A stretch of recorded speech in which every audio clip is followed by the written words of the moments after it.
प्रश्नमाला 2A का सवाल number 1। देखिए, इस प्रश्नमाला में जितने भी सवाल दिए गए हैं, इन सभी सवालों को सॉल्व करने से पहले इस प्रश्नमाला का जो हम बेसिक कॉन्सेप्ट पढ़ाए हैं, पहले जा कर के उस वीडियो को आप देख लीजिए। ठीक है। अगर आपको बेसिक कॉन्सेप्ट पता रहेगा तो फिर ये सब सवाल को सॉल्व करने में आपको कोई परेशानी नहीं होगी। तो आइए प्रश्नमाला 2A का सवाल नंबर 1 इसको सॉल्व करते हैं। कहता है कि किसी पूर्ण संख्या में इकाई पूर्ण संख्या अर्थात 1। ठीक है। किसी भी पूर्ण संख्या में, कोई भी आप पूर्ण संख्या ले लीजिए, उसमें अगर 1 का योग करने से निम्नलिखित में क्या मिलता है, और ये 4 ऑप्शन दिया हुआ है, इसमें से किसी एक को आपको चुनना है। ठीक है।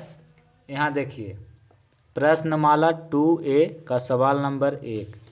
सवाल कह रहा है कि किसी भी पूर्ण संख्या में, तो आप कोई भी पूर्ण संख्या ले लीजिए। ठीक है। तो हम मान लेते हैं 4।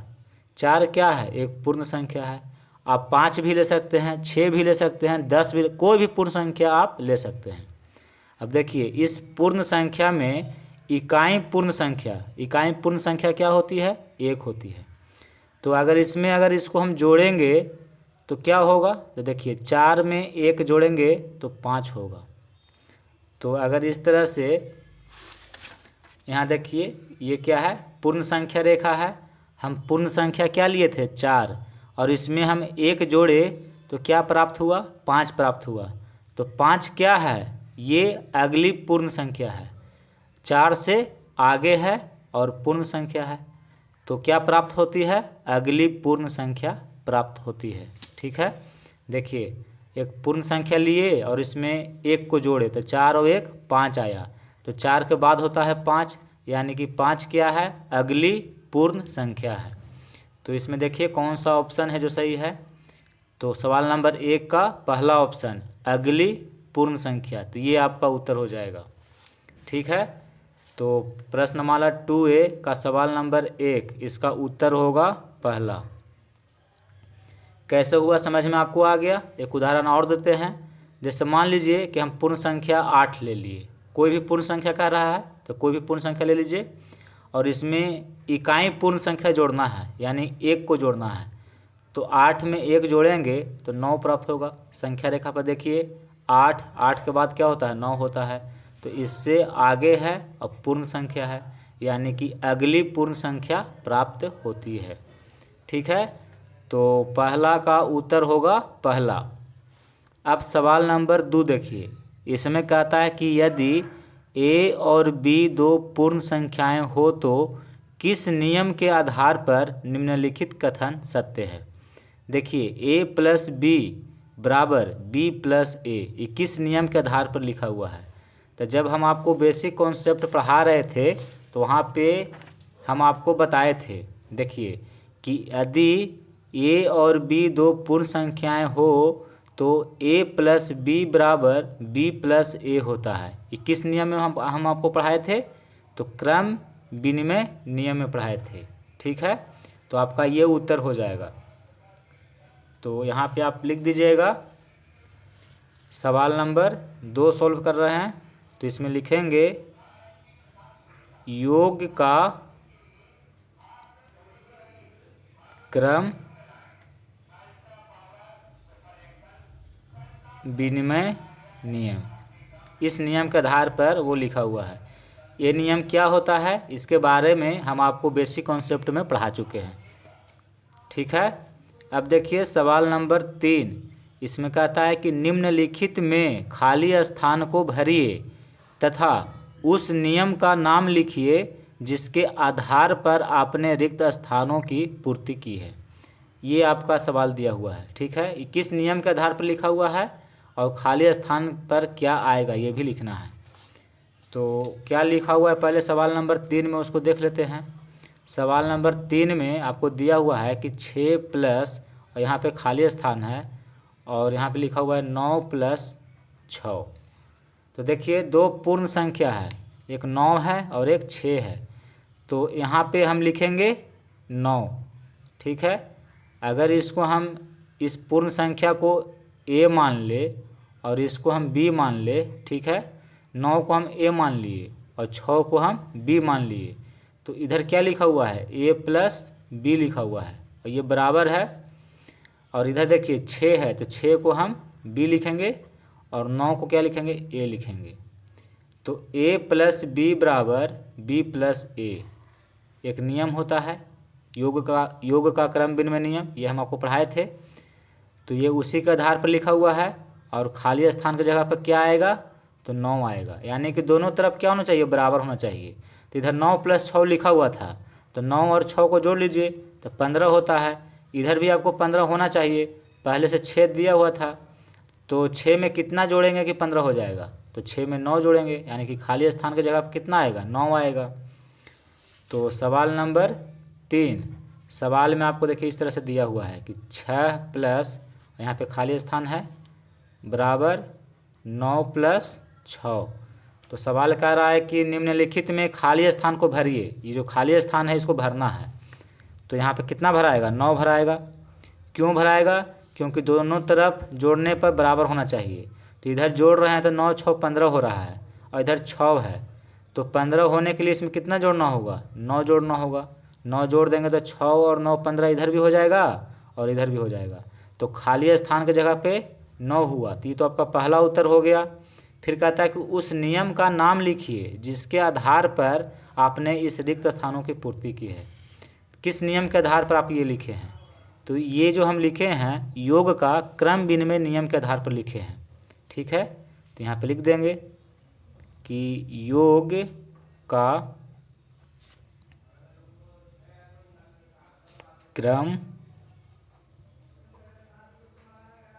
विनिमय नियम, इस नियम के आधार पर हम उस खाली स्थान को भरे हैं। अब ये नियम क्या होता है इसके बारे में आपको पता होना चाहिए, और ये जो नियम है इसके बारे में हम आपको बेसिक कॉन्सेप्ट में पढ़ा चुके हैं, ठीक है।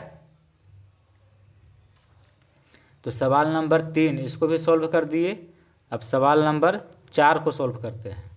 4 में क्या कहता है, देखिए इसमें लिखा हुआ है 12 + 16 + 13, यानी कि इन दोनों को एक साथ जोड़ के तब 12 को जोड़ा है।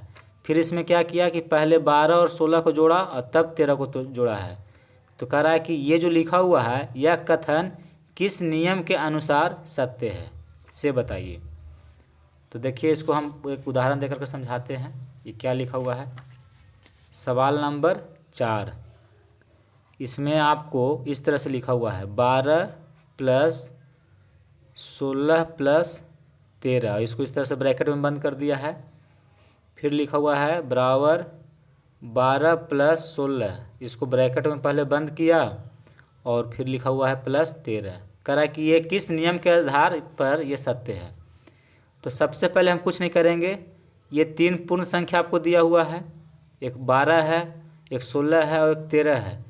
तो इसको हम मान लेते हैं A, इसको मान लेते हैं B और इसको मान लेते हैं C, यानी कि ये 3 पूर्ण संख्या है A B C, ठीक है। अब इसको लिखिए, 12 के जगह पर हम A लिखेंगे प्लस 16 के जगह पे B लिखेंगे और 13 के जगह पे C लिखेंगे, ब्रैकेट में बंद है इस तरह से। फिर बराबर है, देखिए 12 को A मान लिए हैं तो इसको A लिखेंगे और 16 को B माने हैं तो B लिखेंगे, और ब्रैकेट में बंद है। और +13 को देखिए हम क्या माने हैं, C माने हैं, तो 13 की जगह पर C लिखेंगे। तो ये इसको आप ध्यान से देखिए कि A + B + C और ये ब्रैकेट में बंद हो और A + B + C, ये हम किस नियम में हम आपको पढ़ाए थे जब कॉन्सेप्ट पढ़ा रहे थे। तो यहाँ देखिए साहचर्य नियम में हम आपको पढ़ाए थे कि यदि A B C 3 पूर्ण संख्याएं हो तो A + B + C इस तरह से बराबर होगा A + B + C, ठीक है। तो अगर इस आधार पर अगर लिखा हुआ है तो ये किस नियम के आधार पर लिखा हुआ है, योग का साहचर्य नियम के आधार पर ये लिखा हुआ है, ठीक है। तो सवाल नंबर 4, इसमें देखिए कहाँ पे वो ऑप्शन है, देखिए इसमें लिखा हुआ है योग का साहचर्य नियम, तो ये वाला ऑप्शन सही हो जाएगा, ठीक है, ये आपका उत्तर होगा।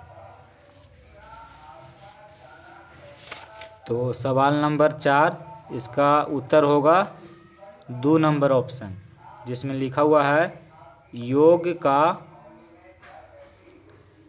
साहचर्य नियम, साहचर्य नियम। और ये सब जो नियम है, ये सब नियम हम आपको बेसिक कॉन्सेप्ट में पढ़ा चुके हैं, ठीक है। वहाँ से भी आप जाकर के सीख सकते हैं कि साहचर्य नियम क्या होता है, क्रम विनिमय नियम क्या होता है। तो सवाल नंबर 4 को भी सॉल्व कर दिए। अब हम सवाल नंबर 5 को सॉल्व करेंगे। इसको ध्यान से पढ़ते हैं क्या लिखा हुआ है।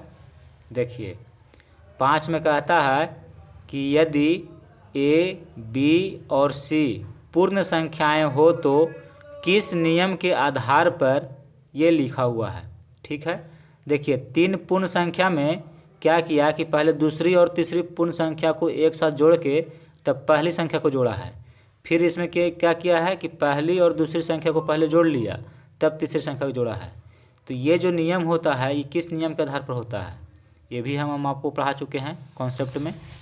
यहाँ देखिए जब हम आपको साहचर्य नियम पढ़ा रहे थे तो उसमें हम आपको बताए थे कि पहली और दूसरी पूर्ण संख्या को पहले जोड़ के तब तीसरी को जोड़िए इसका मान, और दूसरी और तीसरी पूर्ण संख्या को पहले जोड़ लीजिए और तब पहली पूर्ण संख्या को जोड़िए इसका मान, दोनों का मान क्या होगा, बराबर होगा। तो ये जो नियम होता है ये किसके नियम के आधार पर होता है, साहचर्य नियम के आधार पर। और इसमें जोड़ है यानी कि जोड़ का साहचर्य नियम, ठीक है। तो ये जो लिखा हुआ है ये किस नियम के आधार पर लिखा हुआ है, ये जो लिखा हुआ है ये लिखा हुआ है, इसका उत्तर होगा यहाँ पे लिख देंगे कि योग का साहचर्य नियम। समझ गए। साहचर्य नियम में 3 पूर्ण संख्या होती है और क्रम विनिमय नियम में 2 पूर्ण संख्या होती है। ये आपको पता होना चाहिए।